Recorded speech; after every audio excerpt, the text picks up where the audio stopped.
तो नमस्ते बंधु, मेरा नाम है सुदीप और स्वागत है मेरे चैनल रेसलिंग पैरेट पे। रोमन रेंस को भले ही बहुत से रेसलिंग फैंस अभी number 1 wrestler and story teller मान रहे हो, बट कोई ऐसा है प्रो रेसलिंग वर्ल्ड के अंदर जो कि ऐसा नहीं मानता और उन्होंने सीधा सीधी तीर कस दिया है हमारे रोमन रेंस के ऊपर। कौन है वो? अगर उसके बारे में आप जानना चाहते हैं देन इस वीडियो को लास्ट तक जरूर देखना। उसके साथ साथ हम बात करेंगे डैनियल ब्राइन के बारे में, जिन्होंने अपना पहला मैच लड़ा केनी ओमेगा के साथ AEW के ग्रैंड स्लैम में, और एग्जैक्टली WWE का कब का प्लान था बेकी लिंच का रिटर्न करवाने का, और अगर वो अपने ओरिजिनल प्लान्स में रिटर्न करती तो कौन होता उनका ओपोनेंट उस टाइम पे। तो अगर आप इन सारी बातों के बारे में जानना चाहते हैं देन इस वीडियो को बिना स्किप किए हुए लास्ट तक जरूर देखना। साथ ही साथ चैनल को सब्सक्राइब करके नोटिफिकेशन बेल को भी ऑन कर दीजिए, इससे मुझे सपोर्ट एंड मोटिवेशन दोनों मिलते रहेंगे कि मैं आपको डेली ऐसे अपडेट्स प्रोवाइड कर सकूं। तो फिर चलिए शुरू करते हैं इस वीडियो के अंदर। तो वीडियो की हम शुरुआत करेंगे ब्रायन डैनियलसन से, जो कि हमारे डैनियल ब्रायन थे WWE के अंदर। उनका मैच होना था PWI के नंबर 1 रेसलर के साथ जो कि थे केनी ओमेगा, और वो होना था AEW के ग्रैंड स्लैम में। और ये जो मैच था वो काफी मानियों से एक ड्रीम मैच था सबके लिए, और फाइनली उसको AEW ने करवा दिया है अपने ग्रैंड स्लैम के अंदर। और बंधु, ये क्या मैच था! मतलब आप अगर इसको शुरू से देखोगे तो एक पेपर व्यू की क्वालिटी की जो मैच होती है वो भी शर्मा जाएंगे। मेरे हिसाब से तो 5 स्टार मैच से भी ऊपर मैच था। दोनों रेसलर्स के बीच में जैसे केमिस्ट्री थी और जैसे उन्होंने मूव परफॉर्म किए, देख के ऐसा लग रहा था जैसे वो दोनों एक साथ बहुत सालों से रेसल कर रहे हो। केनी ओमेगा तो कितने कमाल के रेसलर है ये तो हम सभी जानते हैं, मगर हमारे डैनियल ब्रायन भी कोई मानियों से कम नहीं है। उन्होंने बराबर की टक्कर दी है केनी ओमेगा को। एक भी मूव या फिर एक भी रिदम जो होता है दोनों रेसलर्स के बीच में एक मैच के दौरान, एक भी चीजें उन दोनों ने मिस नहीं करी थी। और ये मैच देख के ना मुझे डैनियल ब्रायन की पहले की बातें याद आ गई। जब उनसे पूछा गया था कि उन्होंने WWE को क्यों छोड़ा था, तो उन्होंने ये हल्के वे में बताया था कि ऐसे विंस मैकमैन जो है वो थोड़ा सा सेफ खेलना चाहते हैं डैनियल ब्रायन के साथ, क्योंकि आपको पता है डैनियल ब्रायन जो थे उनको पहले कैरियर थ्रेटनिंग इंजरी हो गई थी और उन्होंने वापस से अपना रिटर्न किया था। लेकिन ये वाला मैच देख के मैं समझ गया कि डैनियल ब्रायन एक्चुअली WWE को क्यों छोड़ रहे थे, क्योंकि ऐसे मैचेस तो WWE के अंदर आप शायद ही देख पाओगे। और इस मैच की विनर की बात करें तो AEW भी हमारे WWE की तरह शातिर होती जा रही है। उन्होंने क्या किया, उन्होंने एक रूल बना दिया है कि उनके जो भी मैचेस होंगे उनके अंदर एक 30 मिनट की टाइम लिमिट होगी। और इस मैच में क्या हुआ, वो 30 मिनट की जो टाइम लिमिट है वो हो गई क्रॉस, और ये मैच हो गया ड्रॉ में एंड। अभी ये दो रेसलर्स जो है वो काफी बड़े रेसलर्स हैं, जो मैच है काफी बड़ा मैच है, तो AEW ऑब्वियसली नहीं चाहती कि इन दोनों का जो मैच है वो एक ही बार में रिजल्ट आ जाए। और इस बार तो AEW की जो वर्ल्ड चैंपियनशिप है वो भी ऑन द लाइन नहीं थी, तो हम ये मान सकते हैं कि नेक्स्ट टाइम जब इनके बीच में रीमैच होगा तो हो सकता है जो वर्ल्ड चैंपियनशिप है AEW की वो ऑन द लाइन रख दी जाए। अब हम सब तो जानते ही हैं कि इन दोनों के बीच में रीमैच जो है वो होना ही है, लेकिन देख के ऐसा लग रहा है कि केनी ओमेगा नहीं चाहता है कि इन दोनों के बीच में फिर से एक रीमैच हो। वो एक ट्वीट करते हैं अपने ट्विटर अकाउंट पे,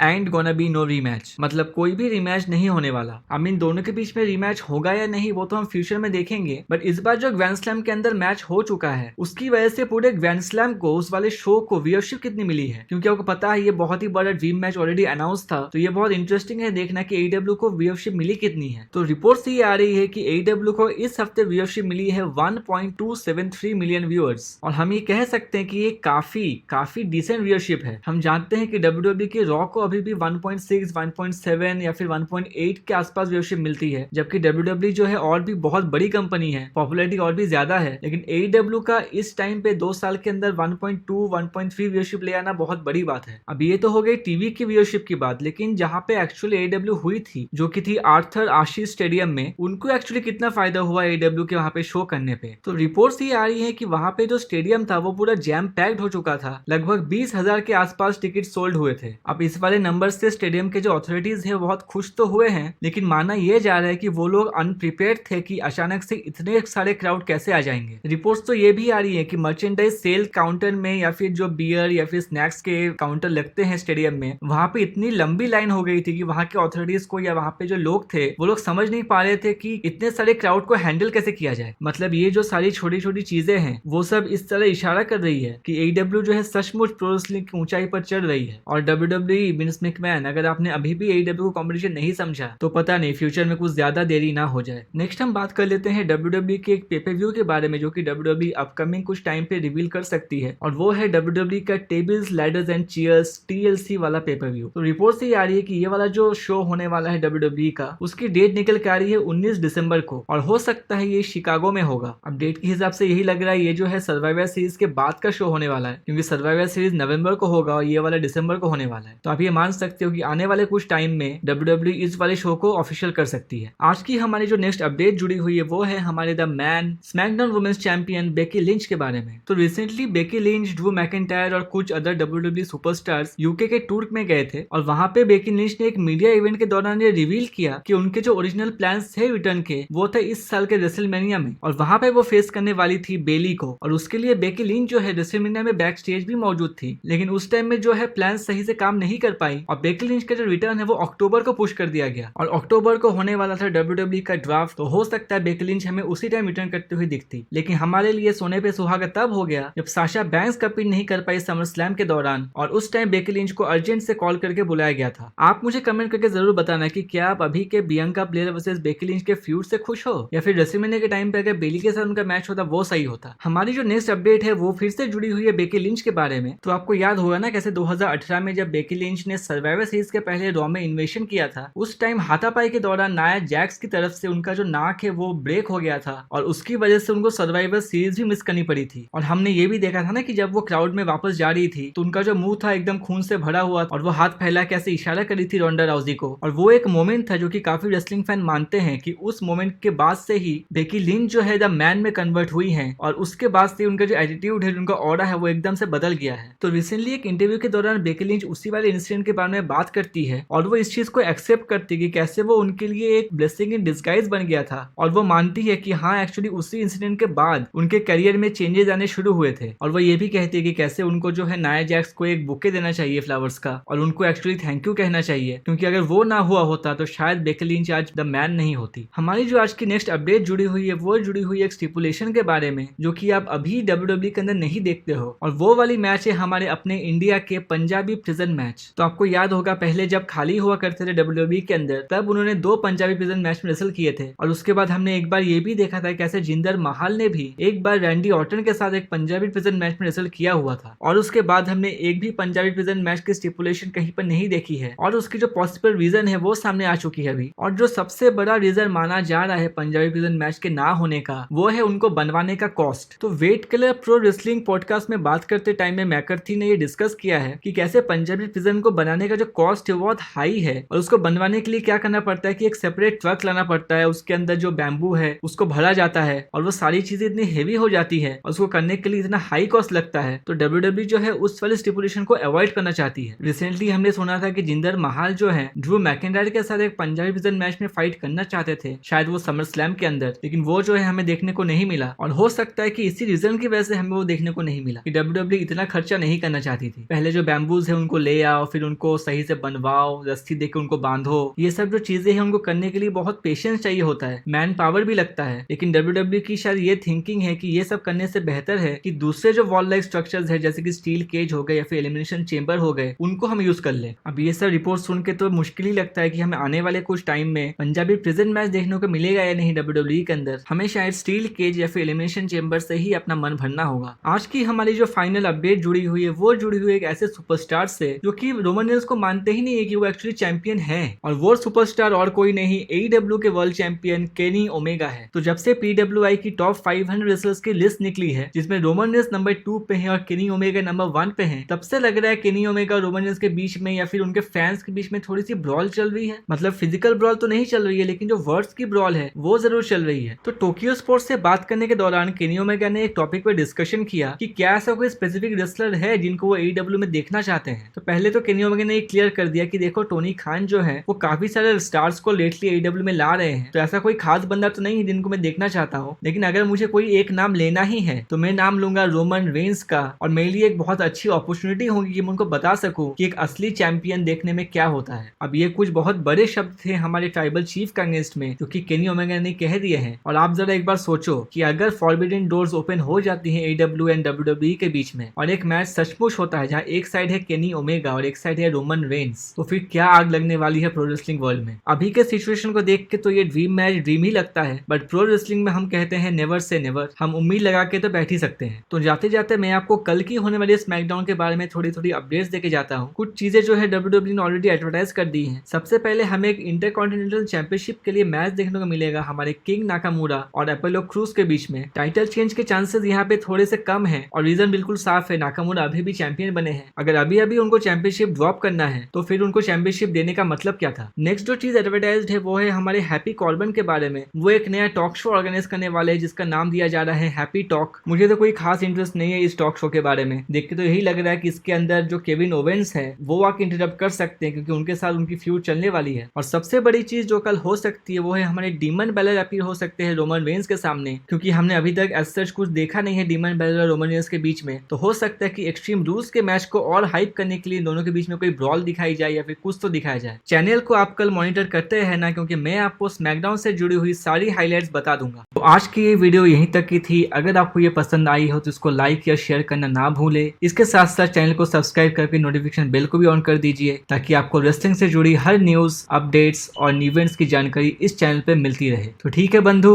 मिलते हैं आपसे अगली वीडियो में।